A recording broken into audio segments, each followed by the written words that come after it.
મહેસાણામાં દારૂબંધીના કાયદાનો ભંગ કરનાર તત્વો સામે લોકલ ક્રાઇમ બ્રાન્ચે મોટી કાર્યવાહી હાથ ધરી છે.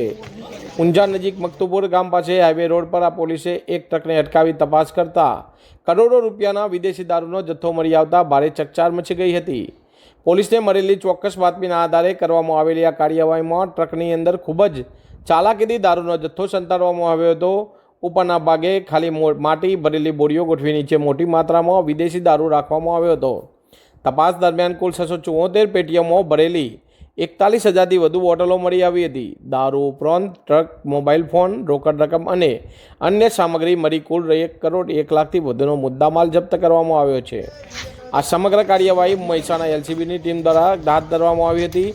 હાલ પોલીસે આ દારૂ ક્યાંથી લાવવામાં આવ્યો હતો અને તેનો જથ્થો ક્યાં પહોંચાડવાનો હતો તે દિશામાં વધુ તપાસ હાથ ધરવામાં આવી છે. દારૂબંધીવાળા ગુજરાતમાં આટલી મોટી માત્રામાં વિદેશી દારૂ ઝડપાતા ફરી એકવાર કાયદેસર દારૂના નેટવર્ક સામે ગંભીર સવાલો ઊભા થયા છે.